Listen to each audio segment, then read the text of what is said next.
আমি আর ভাবিরে নিয়ে কই যাইতেছো? মেলায় যাবো। ভাবছিলাম এই গরমে এত ভিড়ে দিয়া মেলায় যাওয়া যায় না, কিন্তু বৃষ্টি হয়েছে। দেখ প্রকৃতি কি ঠান্ডা। হের লেগে ভাবলাম পারুলের লইয়ে যাই।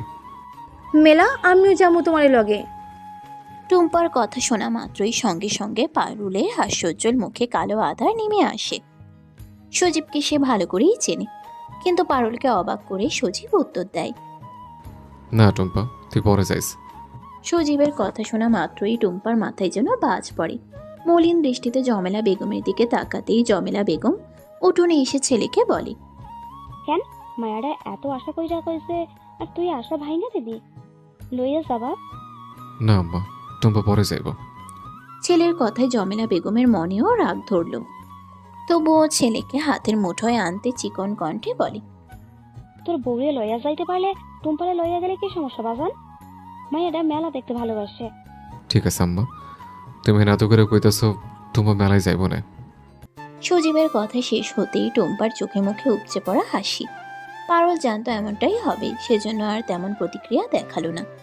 জমেলা বেগম খুশিতে গদগদ হয়ে বলে, এই না হইলে আমার বলা, আমি জানতাম তুই আমার কথা চালাইতে পারবি না বাজান। টুম্পা মেলায় যাইব, তাই আমার লাগে না, শরীফের লাগে। তুমি পুরো কথা তো শুনবা। জমেলা বেগমের হাসি খুশি মুখখানা অমনি চুপসে গেল ছেলের কথা শুনে। মনে ভয়ের আশঙ্কা ধরল। তবে কি তার ছেলে বদলে যাচ্ছে? তার আয়ত্তের বাহিরে চলে যাচ্ছে? তোর লগে নিবি না? না আম্মা, পারুলটা একটু ঘুরে আনি একলা, ওরও তো তেমন বাইর করি না। কিন্তু টুম্পার যখন এত ইচ্ছা, তাহলে শরীফের সাথে টুম্পা কালকে যাইব, বাইসকাও যেতে পারে। ঠিক হয়েছে না আম্মা? কোনো উপায় না পেয়ে জমেলা বেগম মূর্তির মতন দাঁড়িয়ে জবাব দিল। পারুল যা, রেডি হয়ে আয়।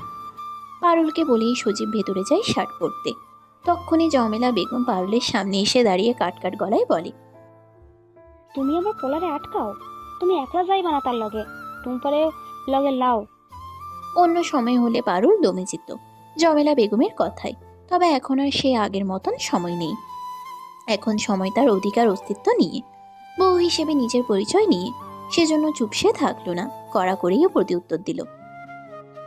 বোর লগে জামাই একলা যাইব, এটা কি অস্বাভাবিক? যদি কোন অস্বাভাবিক তেলে আমনের পোলারে কই কমনি আম্মা, আমনেই কন। আর শুনলেন না আমনের পোলায় কইছে যে টুম্পার এত ইচ্ছা হইলে শরীফের লগে যাইতে। অন আমি যাই, দেরি হইলে আমনের পোলায় আবার কথা শুনাইব। বলেই জমেলা বেগমের উত্তরের আশা না করে পারুল নিজের মতন করে ঘরে চলে গেল রেডি করতে। এই প্রথম হয়তো পারুল এরকম শক্তপোক্ত ভাবে জবাব দিয়েছে। জমেলা বেগম বুঝলেন এখানে তার আর কিছু করার নেই। যদি করতেও চায় ছেলে তার হাতের নাগালে আর থাকবে না। অগত্যার আগে ফুসফুস করতে করতে সে চলে গেল। রিয়া সে কখন পাকঘরের দিকে চলে গেছে। বাকি রইল টুম্পা। সে কি করবে বুঝে উঠতে পারছে না। চোখ মুখে ক্ষোভ স্পষ্ট তার। তক্ষুনি সামনে গিয়ে দাঁড়ালো শরীফ। চল টুম্পা, তুইও রেডি হইয়া নে। এতই যখন ইচ্ছে মেলায় যাইতি। এত শখ নাই আমার মেলায় যাওয়া নেই। তোমার ইচ্ছা হইলে তুমি যাও। শরীরের লগে যাইতে শখ হয় না, শখ হয় বিয়াইতে আরেক বেরি জামাইয়ের লগে মেলায় যাইতে। হায় রে শখ ওলা মাইয়া রে, তোর শখে আগুন কেন লাগে না রে সেমরি? বলে শরীফও পাকঘরের দিকে অগ্রসর হয়, রিয়া কি করছে সেটা দেখবার আশায়। আদৌ তার চাল ভাজা হচ্ছে কিনা সেই তাগাদা দিতে। আয় আয়, কইতেছি তুই জলদি বাই হ আমার বাড়ি থাইকা। হঠাৎই চুলের মুঠি ধরে রিয়াকে ঘর থেকে টেনে হিঁচড়ে বের করলো জমেলা বেগম। জমেলা বেগমের এরকম চিৎকার শুনে ঘর থেকে শরীফ সজীব সহ সবাই বেরিয়ে আসলেন তৎক্ষণাৎ। রিয়া চোখে মুখে বিস্ময় নিয়ে মায়ের মুখ পানে তাকিয়ে রয়েছে। তার মা এভাবে তাকে মারছে, বিশ্বাস হচ্ছে না কিছুতেই। সজীব মাকে জিজ্ঞেস করে, আম্মা, আপনি রিয়ার এমনি মারতেছেন কেন? দুধ কলা নিয়ে কালসা পুষছি আমি, অহন বুঝতাছি। ওই তুই মরতে পারলি না? উপস্থিত সবাই যেন অবাকের পর অবাক হচ্ছে জমেলা বেগমের কথা শুনে। জমেলা বেগম কারোর কথার উত্তর না দিয়ে মেয়ের দিকে ধেয়ে গেলেন। ফের রিয়ার চুলের মুঠি ধরে ধাক্কা দিয়ে উঠোনে ফেলে দিল। ব্যথায় আর্তনাদ করে উঠল রিয়া। পারুল সঙ্গে সঙ্গে রিয়ার কাছে গিয়ে বসে। রিয়াকে উঠোনোর চেষ্টায় তক্ষুনি জমেলা বেগম রাগী কণ্ঠের আভাসে পারুলের হাত থেমে যায়। খবরদার পারুল, তুই যদি এই মাইয়ারে ধরছস তোরে দেইখানে মু আমি। রিয়া আশাহত দৃষ্টি নিয়ে তাকালো পারুলের দিকে। পারুল শাশুড়ির আদেশকে অমান্য করতে পারল না। ফলাফল সে রিয়াকে ছেড়ে উঠে দাঁড়ায়। রিয়া তখন হতবাক হয়ে উঠোনে পড়ে আছে। ছেলের কথায় উত্তর দেয়নি দেখে এগিয়ে গেলেন কামাল হোসেন। রুর কণ্ঠে বলে, আমার একটা মাত্র মাইয়া, হ্যাঁ রে তুমি এমনি মারতেছো কোন সাহসে? জমেলা বেগম স্বামীকেও তোয়াক্কা করলেন না। রাগ যেন পুরো দমে তাকে বশ করে ফেলেছে। সে আবারও রিয়ার কাছে গিয়ে গাল চেপে ধরে তার। ব্যথায় মুখ বন্ধ হয়ে থাকায় রিয়া শব্দটুকুও করতে পারছে না। হরমজাদি, তোর ভাইরে তোর বিয়া দেওয়া না দেখা দুষ্টামি করতে গেছিলি? কথাটা বলেই জমেলা বেগম রিয়াকে ছেড়ে দেয়। সজীব এগিয়ে যায় মায়ের দিকে। আম্মা, আপনি আমগো আদরে বোনটারে এমনি মারতেছেন কেন? কি হয়েছে? আদরের বইন না, তোর বইনকে কি করতেছে জানিস? শরীরে বিষ উঠাইয়া গেছিল বেশি। বিষ কমাইতে কোন ব্যাডের কাছে গিয়ে পেট বাঁধাইয়া আইছে। আর অর্হনকে কিছু? অবাকের সীমা ছাড়িয়ে সজীবের চোখ দুটি বড় বড় হয়ে উঠল। বিস্ময়কর চাহনি নিয়ে বোনের দিকে তাকাতেই লজ্জায় মস্তক নত হয়ে আসে রিয়ার। মনে মনে যা ভয় পেয়েছিল সেটাই বাস্তবে রূপ নিল। তবে এত দ্রুত সব ধরা পড়ে যাবে বুঝেনি রিয়া। ছোট থেকে তার মায়ের কাছ থেকে কোনো কিছুই লুকিয়ে পার পায়নি, তো এত বড় একটা খবর কিভাবে লুকাতো? সজীব বিশ্বাসই করতে পারছে না তার বোন এরকম কাজ করতে পারে। আম্মা, আপনি সবসময় আবুল তাবুল বকতে থাকেন। আমি আর ভাইজান বোনরে আদর কইরা হ্যার ইচ্ছে মতন ঘরে মাস্টার আইনা পড়াই। কামে পাঠশালা নাই দেখিয়া হেইডা যে আমনের পছন্দ না হেইডা জানি। আমনে চান বোনরে বিয়া দিতে, হেই লাগিয়া রিয়ার নামে এত বড় একখান কথা কইবা? এসব ছাইরা দেন আম্মা। শরীফের কথায় জমেলা বেগমের রাগ দ্বিগুণ হলো। গিয়ে থাটিয়ে একটা চড় মারল শরীফের গালে। আচমকা এরকম ঘটনায় শরীফ কথা বলতে ভুলে গেছে যেন। জমেলা বেগম শরীফকে শাসিয়ে বলতে লাগলো, তোর মুখ সবসময় বেশি চলে। সুডো পলা, হেললাইকে কিছু কই না, কিন্তু তুই তুই মার কথাকে মিথ্যে বানানোর সাহস কই পাস? শরীফ চুপ রইল। মায়ের এরকম ভয়ঙ্কর রূপ বহুদিন পর দেখতে পেল আবারও। এবার শরীফের মনেও ভয় ধরল। মা তো এরকম করে না সহসা। কি চুপ হয়ে গেল কথা? যা তোর আদরের বোনরে জিগা গিয়া। শরীফ আর দেরি না করে দ্রুত রিয়ার কাছে গিয়ে দাঁড়ায়। রিয়া তখন লজ্জায় অপমানে কাঁদছে মাথা নিচু করে। রিয়া, ভাইজানের লগে সত্যি কথা কইয়া দে বোন, কইয়া দে। আম্মা যাই কইতেছে তা সব সত্যি। রিয়া চোখ দুটি বন্ধ করে মাথা ঝাঁকিয়ে হ্যাঁ নামক উত্তর বোঝাতেই শরীফের পাশাপাশি উপস্থিত সকলের নজর গেল রিয়ার দিকে। মানে জমেলা বেগম যা বলছে সব সত্যি। সজীব এবার ঘৃণা ভরা দৃষ্টি নিয়ে রিয়ার কাছে গিয়ে দাঁড়ালো। ঠাস করে পরপর দু গালে যত পারছে চর মেরেই যাচ্ছে। রিয়া নিশ্চুপ নিস্তব্ধ, যেন নড়াচড়াও ভুলে গেছে। পারুল কোনো মতে স্বামীর হাত ধরে থামায়। মাথায় হাত দিয়ে ধপ করে মাটিতে বসে পড়ে সজীব। আক্ষেপে সুরে বলতে থাকে, এটা হয় কি করলো বউ? কি করলে এটা? যারা এত ভালোবাসা দিয়ে পাইলে বড় করছি, হ্যাঁ বিনিময় এরম প্রতিদান দিল? রিয়া এবার দৌড়ে এসে সজীবের পায়ে পড়ে গেল। কাঁদতে কাঁদতে ক্ষমা চাইল। ভাইজান, আমার মাফ করে দাও ভাইজান, আমি ভুল করে ফেলাইছি। সজীবের মন গড়ল না। সে আগের ন্যায়ই বসে আছে মাটিতে। পাথরের মূর্তি যেমন কোনো কিছু বুঝে না, শুধু স্থির থাকে, সজীবও তেমনই রইল। জমেলা বেগম রিয়ার চুলের মুঠি ধরে সোজা করলেন। তোর এই অবৈধ বাস্তার বাদ কে? কাল লাগিয়া কাম করছস? রিয়া নিশ্চুপ। জমেলা বেগম কতগুলো চর দিয়ে এলো রিয়ার গালে। পারুল কোনো মতে জমেলা বেগমকে আটকালো।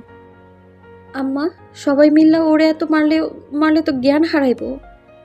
জ্ঞান হারানো না, ওর মতো অসভ্য মাইয়া মইরা যাক। জমেলা বেগমের কথায় রিয়ার কান্নার গতির বেগ বেড়ে গেল। যে মা তাকে সবকিছু থেকে আগলিয়ে রেখেছে সেই মা এরকম করছে। শুধু কি তাই? যে ভাইজান তাকে টোকা অব্দি দেয়নি, পরপর কতগুলো চর সে মেরে দিল কি অনায়াসেই, শুধুমাত্র একটা ভুলের জন্য। রিয়া আক্ষেপ করছে, যদি সে ভুলটা না করত। জমেলা বেগম তাও থামলেন না, যেন আজকে তাকে থামানোই যাবে না। সে কামাল হোসেনকে তিরস্কার করে বলে, খুব তো মাইয়ার বাহাদুরি করছিলা। এই মাইয়ারে শেফালির দেওরের লাইগা দিবা না? এখন শেফালির দেওয়ান কেন? রাস্তায় ভিক্ষুকও তোমার এই মাইয়ারে বিয়া করবো না। রিয়া, মা কইয়ে দে এই বাচ্চার বাপকে কেউ জোর কইরা করছে না তোর লগে? এই নড়িরে এত মধু কইরা জিগাইতেছ স্যাম? জোর কইরা হইলেও এত মায়ের খাওয়াও চুপ কইরা থাকেনি। সে নিজে এসব আকাম করছে। জমেলা বেগমের কথায় কামাল হোসেনও চুপ করে রইল। কারোর মুখে কোনো কথা নেই। জমেলা বেগম কেবল রাগে ফুসফুস করছে। তোর নাগরের নাম কি কইবি না হারামজাদি? রিয়া তখনও নিশ্চুপ। জমেলা বেগম পুনরায় বলতে থাকে, দেখছো তোমরা? তোরাও দেখ সজি, তোকে বইনের আকাম কীর্তি আকাম কুকাম করতে আটকায় না, লাঙের নাম লইতে আটকাইতেছে ওর। তখনই জমেলা বেগমের কাছে আসে টুম্পা। আস্তে করে বলে, খালা হয় চুপ যাও, নাইলে আসতে কও। মানুষে শুনলে তোমারই মান সম্মান যাইবা। আর সম্মান বলতে কিছু আছে যখন এই মাইয়ার অবৈধ পেট ঢোলের মতো উঁচা হইব? মানুষ তো এমনি জানা যাইবই। অহন চুপ করো খালা, প্রতিবেশীরা শুনলে তুমি আর গলা উঁচু কইরা কথা কইতে পারবে না, তাগো লাগে। টুম্পার সতর্ক বাণীতে জমেলা বেগম থামলেন। পারুল তখন রিয়ার কাছে যায়, ঠান্ডা মাথায় বোঝানোর চেষ্টা করে। দেখো রিয়া, যা হয়েছে হয়েছে, মানলাম তুমি ভুল করছো, কিন্তু এই ভুল তো একলা একলা হয় নাই। তোমার সঙ্গীর নাম কও। রিয়া চুপ করেই রইল। পারুলও বিরক্ত হয়ে গেল এবার, তাও শেষবারের মতন শুধাই। নাম কইবা না তুমি? রিয়া মাথা ঝাঁকিয়ে না বোঝাতেই জমেলা বেগম তেতে উঠে বলে, ওই নাম কইব না, ওর মতো নষ্টা মাইয়া ঘরে রাইখার সম্মান ডুবানোর হচ্ছে বিদায় কইয়াতে পারুল। পারুল কিছু বলল না বিনিময়। রিয়া চোখ ঘুরিয়ে ঘুরিয়ে সবার দিকে তাকালো। কারো কোনো হেলদোল নেই, বরং সবার দৃষ্টিতেই রিয়া নিজের জন্য ঘৃণা দেখতে পেল। স্থির পায়ে রিয়া বাহিরের দিকে পা বাড়াচ্ছিল, ঠিক তখনই পারুল খপ করে রিয়ার হাত ধরে ফেলে। কই যাইতেছো তুমি? এক বিপদ তো ঘটাইছো, এখন আবার কি আরেক বিপদ ঘটাইবা? তুমি অন্যায় করছো, ভুল করছো তুমি। হে লাগে সবাই দুঃখ পাইছে, রাগে দুঃখে সবাই কথা শোনাই বইতো, আর তোমারও শুনতে হইব। শোনার মতনই কাম করছো তুমি। এখন উল্টা রাগ দেখাইয়া বাড়ি থেকে যাওনের আরেকটা ভুল করো না। চুপচাপ নিজের রুমে যাইয়া দরজা বন্ধ করে রাখো। রিয়া দাঁড়িয়ে থাকতেই পারুল ধমকের সুরে বলে, কি হইল, যাও ভেতরে। এই প্রথম পারুল রিয়াকে এভাবে ধমকায়। রিয়া কিছুটা কেঁপে ওঠে, তারপর কারো দিকে না তাকিয়ে মাথা নিচু করে ভেতরে চলে যেতেই এবার জমেলা বেগমের রাগ গিয়ে পড়ল পারুলের উপর। তুমি ওরে সাইরা দিলা কেন? ওরে আমি মাটিতে পুঁতে দিতাম। আম্মা, যা হয়ে গেছে বদলান যাইব না, বরং ঠান্ডা মাথায় সিদ্ধান্ত নিতে হইব কি করণ যায়। যা সর্বনাশ হওনের হইয়া গেছে, আর কিছু করার নাই। মন চাইতেছে হয় ওরে, না হয় আমি মইরা যাই। কথাগুলো বলতে বলতে জমেলা বেগমের চোখ দিয়ে আলগোছে পানি গড়িয়ে পড়ল গাল বেয়ে। যতই হোক নিজের সন্তান, কঠিন হলেও কষ্ট পেয়েছেন খুব। তিনিও চলে যায় সেখান থেকে। কামাল হোসেন ও স্ত্রীর পিছু পিছু তাদের ঘরে যান। টুম্পাও চলে যায়। শরীফ তো সেই কোন সময়েই বাইরে পা বাড়িয়েছে এসব দেখবে না বলে। বাকি রইল সজীব, কেমন বিধ্বস্ত হয়ে আছে। পারুল ধীর পায়ে সজীবের কাছে গেল। সজীবের কাঁধে হাত রাখতেই সজীবও ভেতরে চলে যায়। সেখানে ঠাই দাঁড়িয়ে রইল কেবল পারুল। পারুলও কিছুক্ষণ চুপচাপ বসে রইল, ভাবতে থাকে কখনো রিয়ার কোনো কাজে সন্দেহ হয়নি, তাহলে এত বড় একটা কাজ কি করে হলো। ভাবতে ভাবতে যখন কোল কিনারা খুঁজে পেল না, তখন উঠে দাঁড়ালো। কানে আজানের শব্দ আসতে উজুর জন্য কলপাড়ে যায়। তারপর রাতের রান্না করতে হবে। সময় তখন রাত 9টা। অন্য সময় হলে পুরো বাড়িতে ছোটোখাটো হাসি ঠাট্টায় মাতিয়ে রাখত শরীফ। সে শরীফেরও আজ পাত্তা নেই। টুম্বার ন্যাকামো কথাও নেই। আম্মার চিৎকার চেঁচামেচি কিছুই নেই। সব যেন বদলে গেছে, নিস্তব্ধতায় গ্রাস করে নিয়েছে। সজীব আর শরীফের আশে পথ চেয়ে বসে আছে পারুল। রাতের খাবার শুধু টুম্পা খেয়েছে, আর কামাল হোসেন ওষুধ খাবার জন্য খেয়ে তার স্ত্রীর জন্য ঘরেই ভাত নিয়ে গেছেন। জমেলা বেগম যে সেই বিকেলে গিয়ে ঘরের দৌড় দিয়েছেন আর খুলেননি। মেয়ের প্রতি রাগ এবং শোক দুটোই বিদ্যমান ওনার ভেতরে। রিয়া দুপুরেও খায়নি। এখন অত রাত হয়েছে তবুও খেতে আসেনি। পারুল ডেকেছে কিন্তু রিয়া খেতে আসেনি। সেজন্য পারুল ঠিক করলো প্লেটে ভাত নিয়ে গেলে মেয়েটা নিশ্চয়ই দরজা খুলবে। আর এই অবস্থায় খালি পেটেও থাকা ঠিক নয়।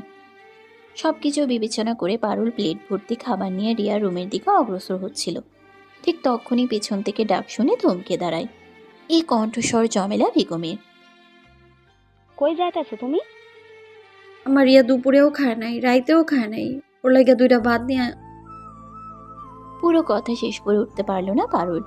অমনি জমেলা বেগম ভাতের থালাটা ফেলে দিল মাটিতে। সাদা ভাতের দানাগুলো মাটিতে গড়িয়ে পড়ল সব। মাছের টুকরোটাও পড়েছে মাটিতে। ওই মাইয়া যতক্ষণ আর শিকার যাইব অবৈধ বাচ্চা কার, ততদিন অবধি তারে কোনো খাওন দিব না। যদি না খাইয়া পেটেরটা মইরাও যায় জাগা, তাতেও শান্তি। কথা শেষ করেই জমেলা বেগম চলে যান নিজের রুমে। পারুল জমেলা বেগমের যাওয়ার পানে তাকিয়ে রইল কেবল। মনে মনে ভাবল, একটা বাচ্চা না হওয়ার জন্য তারে কত কথা শুনতে হয়, আবার একটা বাচ্চা হবে দেখে রিয়াকেও কত কথা শুনতে হচ্ছে। হোক না অন্যায়, বাচ্চাটা তো নিষ্পাপ। এরকম একটা বাচ্চা পারুলের গর্ভে কেন আসছে না? এসব ভাবতে ভাবতেই সজীবের দেখা মিলে। পারুল খুব ভোরে উঠে পড়ে ঘুম থেকে। অন্য দিনের তুলনায় স্বভাবে চুপচাপ মেয়েটা, কিন্তু আজ তার চেহারায় অন্য রকম কিছু। দরজার ফাঁক গলে সোজা রিয়ার ঘরের সামনে এসে দাঁড়ায়। কড়া নাড়ে না, শুধু একবার রিয়া বলে ডাকে। রিয়া তখন জানালার দিকে মুখ ফিরিয়ে শুয়েছিল। সেই চেনা স্বর শুনেই শরীরটা কেঁপে ওঠে তার। ধীরে ধীরে ফিরে তাকায়, চোখ দুটো লাল হয়ে আছে। পারুলের আওয়াজ শুনে উঠে বসে। রিয়া, দরজাটা খুলো, দরকার আছে। রিয়া আস্তে করে শব্দহীনভাবে দরজা খুলে দিতে পারুল ভেতরে ঢুকে দরজাটা আবার লাগিয়ে দেয়, যেন বাহির থেকে কেউ কিছু দেখতে না পায়। কাপড়ের আঁচল থেকে প্লেটটা বের করলো। কালকে জমেলা বেগম খাবার ফেলে দেবার পরও খাবার বেঁচে যায়। পারুল পেটটা বিছানার এক পাশে রেখে রিয়াকে বলে, কালকে কোন সময় খাইছো, এখনো খাও নাই? এরকম হইলে বাচ্চাটার ক্ষতি হইব। যা অনের হইয়া গেছে, বাচ্চাটার তো দোষ নাই। তুমি চটপট খেয়ালাও তো, আমার ঘুমেতে ওঠার আগেই। উত্তরে রিয়া কিছু বলে না, শুধু হু হু করে কেঁদে ফেলে। পারুল কোনো প্রশ্ন করে না, ধীরে ধীরে এগিয়ে গিয়ে পাশে বসে। রিয়ার মাথায় হাত রাখে স্নেহে, নাকি মা হওয়ার সহানুভূতিতে, নিজেও জানে না। ঘরের ভেতর তখনও অন্ধকার। জানালার ফাঁক দিয়ে একটা ম্লান আলো ঢুকছে, আর সেই আলোয় দুটো নারীর মুখ, একটা অপরাধে গুমড়ে কাঁদছে, আর একটা বোঝার চেষ্টা করছে, না জেনে যে কতখানি বোঝা সম্ভব। রিয়ার কান্না ধীরে ধীরে নিঃশব্দ থেকে ভারী হতে থাকে। এমনে কানলে আমার টের পায়া যাইব। তাইলে কালকা রাইতের মতন ভাতের থালা ফালাইয়া দিব রিয়া। তার আম্মা ভাতের প্লেট ফেলে দিয়েছে। কতটুকু শুনে রিয়ার কান্নার গতি আরো বেড়ে গেল। পারুল সযত্নে রিয়ার চোখের পানি মুছিয়ে দেয়। না কাইন্দা দ্রুত খেয়ালাও। আর কথা বাড়ায় না রিয়া। দুপুর রাত না খাবার ফলে বেশ জড়িয়ে খিদে ছিল পেটে। তাড়াহুড়ো করে সবটুকু ভাত খেয়ে নেয়, খুব দ্রুতই। তা দেখে পারুল আফসোসের সুরে বলে, ইস, এই কয়টা ভাতে তোমার পেট ভরে নাই না? কিন্তু কিছু করার নাই রিয়া, ভাত বাগিরি পচে গেছে। আর লাগবো না ভাবি, বাচ্চাটা লাইগা দুমুঠো খাইছি। তুমি নামটা কয়ে দিলেই তো পারো রিয়া, নাম কইতেছো না কেন? তাইলে তো তোমার ভাইয়েরা একটা সমাধান করতে পারতো। কও। রিয়া নিশ্চুপ কালকের মতন। পারুল দীর্ঘশ্বাস ছেড়ে উঠে পড়ে। বুঝে গেছে রিয়া কিছু বলবে না। অগত্যা যাওয়ার জন্য পা বাড়াতেই রিয়া আচমকা পারুলের পায়ে পড়ে। ভাবি, তোমারে আমার লাগে মিল্লা কত কটু কথা না কইছি, অথচ সেই তুমি আমার পাশে। আমারে তুমি মাফ কইরা দিও ভাবি। কথাগুলো বলতে বলতে কান্নায় ভেঙে পড়ে রিয়া। পারুল তৎক্ষণাৎ রিয়াকে বুকে জড়িয়ে নেয় পা থেকে। আমারও 3 বহিন ছিল তোমারই মতন। ভাগ্যের দোষে তাগো চেহারাও দেখি নাই অহনো। তোমার ভেতরেই আমি তাগো স্মৃতি মনে করি রিয়া। হেলাইগা তোমার কোনো কথা ধরি নাই। রিয়া অবাক দৃষ্টিতে পারুলের দিকে তাকিয়ে থাকে। ভাবতে থাকে এমনও মানুষ হয়। পারুলকে না দেখলে সে জানতই না। জমেলা বেগম উঠে যাবে বলে সে তাড়া দিয়ে পারুল রিয়ার রুম ছেড়ে চলে যায়। খালামু, জমেলা বেগম কপালে হাত দিয়ে বিছানায় শুয়েছিলেন। টুম্পার কথা শুনেই তিনি বলতে লাগে, আমার ঘরে আইতে জিগান লাগে, আইয়া পর। না মানে যদি খালু থাকতো হে লাইগাই জিগাইলাম। তোর খালু তো আজান দিলেই বিছানায় থাকে না, সে মসজিদে গেছে, তুই ভেতরে আয়। খালার থেকে আশ্বাস পেয়ে টুম্পা ভেতরে ঢুকলো। গিয়েই জমেলা বেগমের পাশে বসলো। চোখ দুইটা লাল, রাইতে ঘুমাও নাই খালা?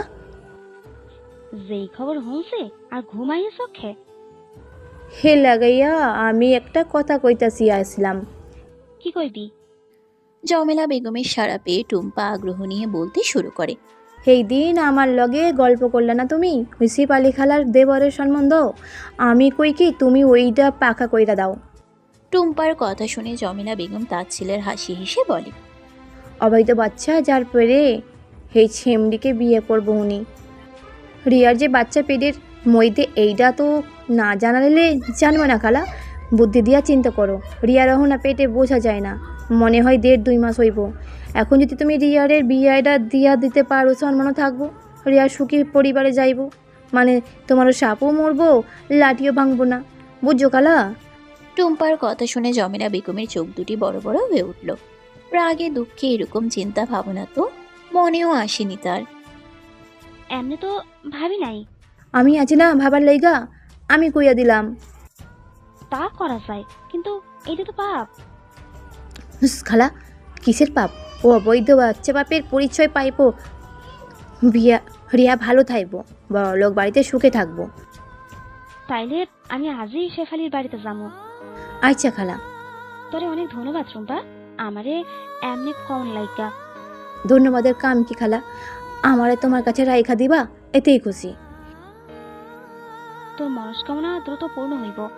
টুম্পা আর অপেক্ষা করে না, জমেলা বেগমের ঘর থেকে চলে যায়। সে এসেছিল তার স্বার্থে, আর জমেলা বেগমও নিজের সম্মানের স্বার্থে টুম্পার বোঝানো বাক্যগুলোকে অনায়াসেই মেনে নিল। ভাবলো না আগে পিছে কোনো কিছুর কথা। একটা বিয়েতে বেটা, তারপর নিশ্চয়ই এমনি এমনি যায় নাই। হ্যাঁ বেটা, মানুষের লকে আমার মাইয়ারে বিয়ে দিতে চাও? বেশ রাগী কণ্ঠে কামাল হোসেন স্ত্রীকে কথাগুলো বলল। একটু আগেই 2 ছেলে আর স্বামীকে ডেকে এনে এই প্রস্তাবখানা রাখেন তিনি। স্বামীর ধমকেও চোখে মুখে কোনো রোষ নেই তার। তিনি নিজের ভাব বজায় রেখে বলতে লাগে, ওই মায়ের তো পেট বাঁধাইছে, ওরে যত সম্ভব বিদায় করে দেওয়া উচিত। এরকম একটা পুরো কথা শেষ করে উঠতে পারলেন না কামাল হোসেন। বাহির থেকে এক পুরুষালী কণ্ঠের আওয়াজে তার কথা থেমে যায়। কামাল ভাই ভেতরে আসেননি, কথা ছিল একটু। বাইরে মানুষ আইছে, এই বিষয়ে আর একটা কথাও যেন না শুনি জমেলা। জমেলা বেগমকে শাসিয়ে কামাল হোসেন বাহিরে যেতেই দেখে এক ভদ্রলোক হাতে মিষ্টির হাড়ি নিয়ে বাইরে দাঁড়িয়ে আছে। তার সাথে আরো একজন লোক আছে। সেই ভদ্রলোক কামাল হোসেনকে দেখেই প্রথমে সালাম বিনিময় করলেন। আসসালামু আলাইকুম, ভালো আছেন? জি, কিন্তু আপনি কে? যদি অনুমতি দেন ভেতরে আইলে ভালো হইতো, যেহেতু গুরুত্বপূর্ণ বিষয় নিয়ে কথা আসিল। ঠিক আছে, আইয়েন। অনুমতি পেয়ে ভদ্রলোক দুজন ভেতরে গেলেন। পারুল 2টো চেয়ার এনে দিলেন বসার জন্য। এবার কোন কি কথা? আমি হইতাছি কবিরের বাবা, আমনের ছোট মাইয়া যে পড়ায়, মানে আমনের বন্ধুর বড় ভাই। বাচ্চা থাকলে আইজ হ্যাঁ নিজেই আইতো, হ্যাঁ না দেখা চাচা হিসেবে আমি আইছি দায়িত্ব পালন করতে। ও আমনে, খবর কি? ভাড়ানি সব? ভাই খবর ভালোই, তই আরেকখান খবর লই আইছি। কি খবর? ধরেন এইটা রাহেন। খবর কি? আমার ভাতিজি কবিরের লাইগা আমি আমনের ছোট মাইয়ার সম্বন্ধ আনছি। মায়া যেহেতু পোলারে আগেই দেখছে আর দেহনের কিছু নাই, আমাকেও মায়া পছন্দ হয়েছে। আমনেরাও পোলারে দেখছেন, যদি প্রস্তাব গ্রহণ করতেন। ঘরের ভিতর দরজার আড়ালে জমেলা বেগম সব কথা শুনছিলেন। পারুলও দাঁড়িয়েছিল পিছনে। ভদ্রলোকের কথা শুনেই জমেলা বেগমের চোখ দুটি বড় বড় করে স্বামীর দিকে তাকালেন। কামাল হোসেন তখন স্থির হয়ে বসে আছে। উত্তর দেন ভাই সাহেব। কি উত্তর দেবো ভাই? হুট করেই এমন প্রস্তাব? আমি বুঝতে পারছি হুট করে আসলে কোনো কিছু হয় না। আমনের পোলাগুলোকে আলোচনা কইরা জানান ভাই। ঠিক আছে। ওই গরিব পোলার লাগে আমি আমার মায়ের বিয়া দিমু, কখনই না সজীবের বাপ। আমা, কবির পোলাডা শিক্ষক, পোলাপান পড়ায় পাঠশালায়, কত সম্মানজনক পেশা ভাবো তো। তুই সুডোর মতো থাকবি শরীফ, এত বেশি কথা কইবি না। সম্মান ধুইয়া কি পানি খাইব? শেফালির দেবরের টাকা আছে, রিয়ারের শহরে লইয়া যাইব। দয়া কইরা মাইয়া মানুষ পড়তে পারছে, বইতে দিছি আর শুনতে চাই। আপনি এক্ষুনি গিয়া তাকে মানা কইরা দেন। স্ত্রীর এরকম কথায় কামাল হোসেন দমে গেলেন। আশাহত দৃষ্টি নিয়ে তাকালেন সজীবের দিকে। সজীব তখন বাবাকে ভরসা দিয়ে বলে, তোর যেটা ভালো মনে হইব ওইটাই কইয়া দাও। ছেলের কথার উত্তরে জমেলা বেগম স্বামীকে চোখ রাঙিয়ে বললেন। খবরদার, না জানো থাহে তোমার উত্তর। জমেলা বেগমের কথা শুনে নিয়ে বাহিরে পা বাড়ালেন তাদের সিদ্ধান্ত জানিয়ে দিতে। শরীফ, সজীব, কালাম, হোসেন, বাড়ির সব পুরুষ মানুষ একত্রে বসেছে ভাত খেতে। কালকে রাতে কারোরই খাওয়া হয়নি ভালো করে। পারুল ভাতের বোল নিয়ে দাঁড়িয়ে আছে এক কোনায়, কারো পাতে লাগলে দিবে সেজন্য। ঠিক তখনই জমেলা বেগম ঘর থেকে বেরিয়ে আসলেন। বাড়ির পুরুষ মানুষরা খাবার পরপরই সাধারণত বাড়ির মেয়ে বউরা খায়, তবে সবাইকে খাইয়ে সব শেষ করে শেষে খেতে বসতো পারুল। এখনও সেটা মেনে চললেও নিয়মের উল্টো করেন জমেলা বেগম। কাউকে খেতে দেখলে যেন তার খিদে দ্বিগুণ হয়ে ওঠে। সেজন্যই তো ভাতের প্লেট নিয়ে দাঁড়িয়ে দাঁড়িয়ে ভাত খেতে খেতে সবার সামনে এসে উপস্থিত হয়। আদেশের সুরে পারুলকে বলে, বৌমা, এক টুকরো মাছ দাও তো। আম্মা মাছ তো শেষ। কি, মাছ শেষ হ? আইসো আমার লাইকা না রাখতে? আচ্ছা, আমার লাইকা না রাখতা, তোমার লাইকা অন্তত এক টুকরা রাখতা। মায়াটা তো বেড়াতে আইসে নাকি? মাছ বাজনের সময় টুম্পা আমার থেকে চা খাইছে আম্মা। পারুলের কথা শুনে জমেলা বেগম চুপ করে গেলেন। বলার কিছু রইল না, কিন্তু সেই জায়গায় এসে উপস্থিত হলো টুম্পা। মুখ বেঁকিয়ে ন্যাকামো করে বলতে লাগে, এক টুকরো মাসি তো খাইছি, তার লইগে এমনি কেমন লাগে? আম্মা জানতে চাইছে তাই কইছি। আমারে দোষ দিতেছো কেন? আমি কিছু করি নাই। আমনে জিগাইছেন আমি কইছি, এইটুকুই তো। আচ্ছা ভাবি, খালারে আর এমন কইয়েন না, দরকার হইলে আমারে আগে থেকে কইয়া দিয়েন, আমি মাছ খামো না। টুম্পার কথা এবার বেশ বিরক্তির ধরলো পারুলের। ছোট্ট একটা বিষয়কে মেয়েটা এইভাবে এনে প্যাচ প্যাচ করে যাচ্ছে, সেটা তার মোটেও ভাল লাগছে না। তবে এরকম মেয়েদের সাথে কথায় পেরে ওঠা যায় না সহসা। এরা কিছু হলেই ফ্যাচ ফ্যাচ করে কেঁদে দেয়। সেজন্য পারুল প্রসঙ্গ ঘোরাতে অন্য কথা বলল। আব্বা কি সিদ্ধান্ত নিলেন রিয়ার ব্যাপারে? কামাল হোসেন উত্তর দেবার আগেই জমেলা বেগম রেগে মেগে বলে ওঠে, তুমি আমার স্বামীরে প্রশ্ন করো, তোমার জবাবদিহি ডাউন লাগবো।